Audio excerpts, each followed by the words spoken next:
From Wall Street to the White House, this is the Larry Kudlow Show. Welcome back, folks. So here's a question. Who's in charge of national security?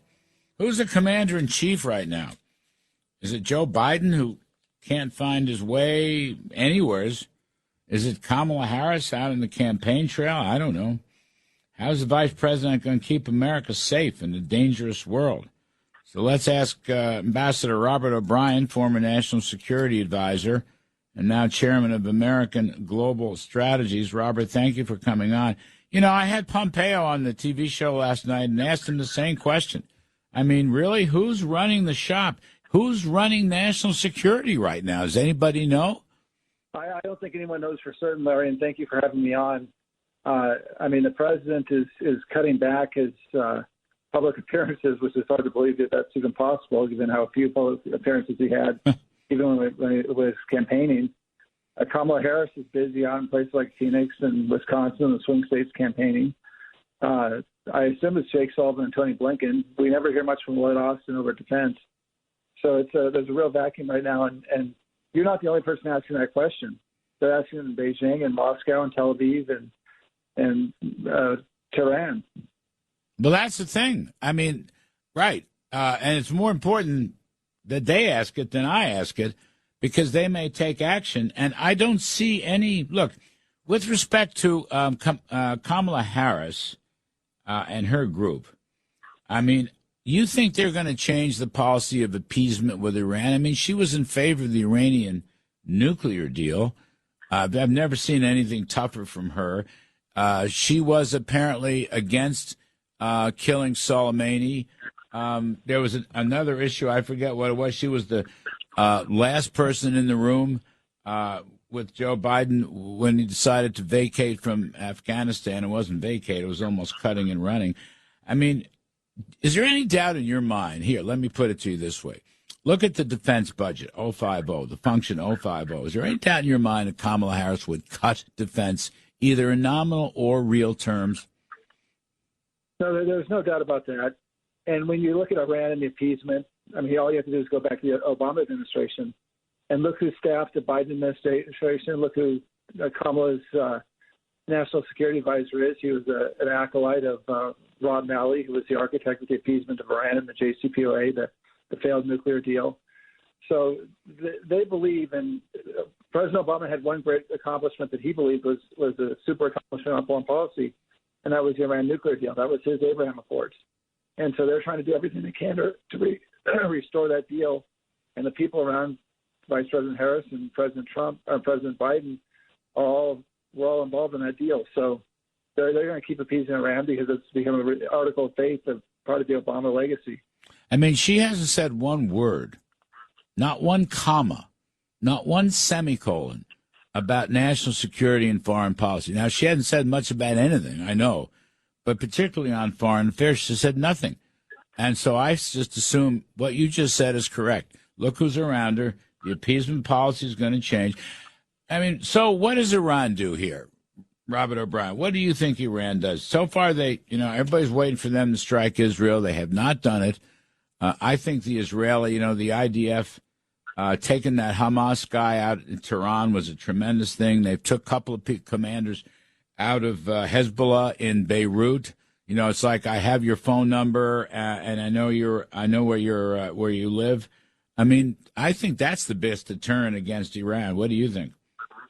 Well, 100%. And the press is reporting that the new Iranian president, who's a supposed moderate, Masoud Pezeshkian, and keep in mind he was handpicked by the Ayatollah, so he may put a smiley face on his face of Islamic jihadism and extremism, Shia extremism in Iran, as opposed to Sunni jihadism that we see with ISIS. But the Islamic Republic of Iran is the flip side of the coin of the Islamic State. And he may put a smiley face on it, but they hate Israel, they hate America, they want to destroy both countries. But I think the Israelis' actions, as you mentioned in Tehran, showing that they can reach anybody in a protected safe house in the middle of downtown Tehran to get the Hamas leader, but also go to Beirut and take out a leader of Hezbollah, and then go into Gaza and take out the leader of Hamas. That shows that they've got incredible reach, and I think it's given the Iranians pause. And I think the Israelis and Netanyahu have about 2.5 months. I think you're right about Kamala Harris. She's not going to talk about foreign policy. The Gaza war is there's no help to her to talk about. It reminds people of Joe Biden's wars, but it also reminds people that the Jews and Arabs in the Democratic coalition are at each other's throats, and that she doesn't want to raise it. So Israel's got a relatively free hand until the election. I think Netanyahu is going to take advantage of that to continue these actions. And I think the Iranians are worried that if they go too far, that the Israelis will come back and slap them in the face in a way that they don't want to be slapped.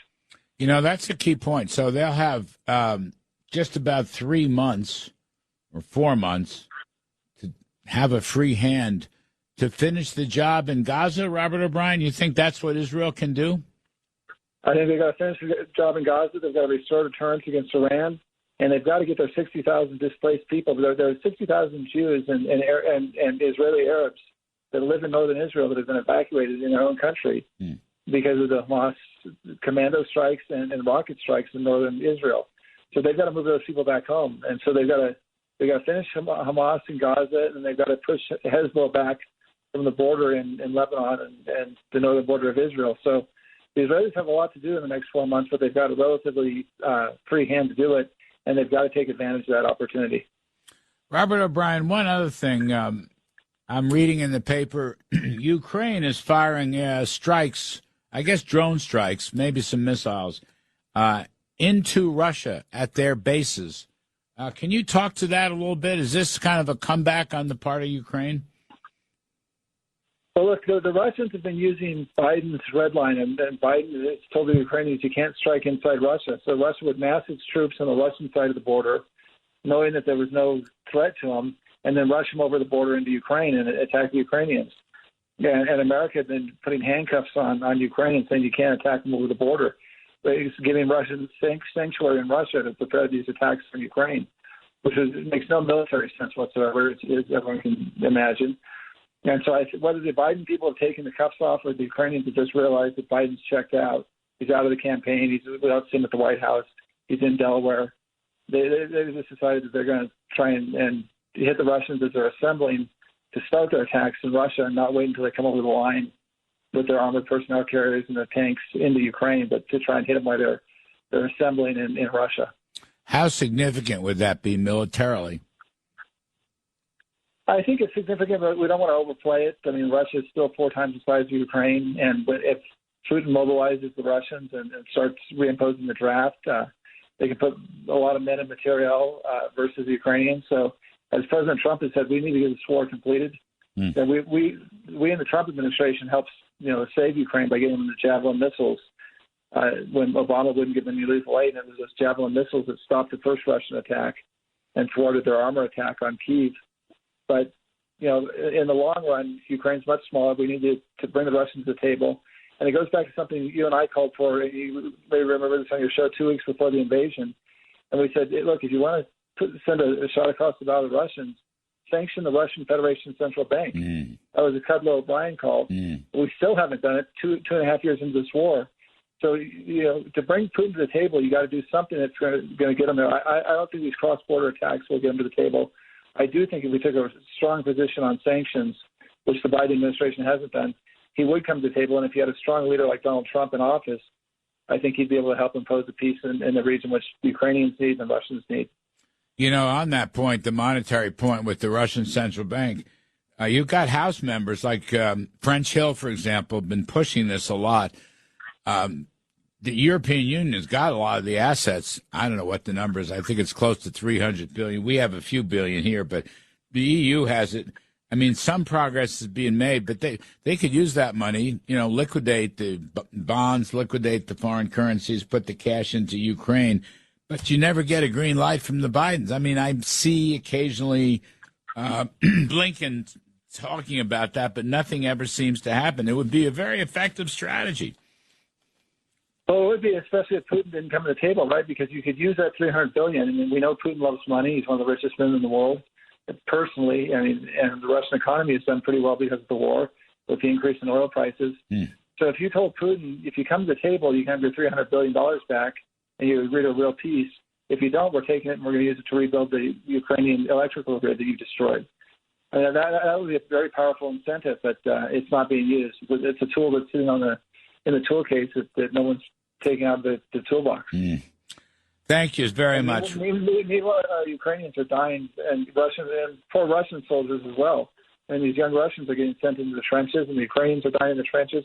It's like World War I and on the French-Belgian border. Mm. Tough stuff.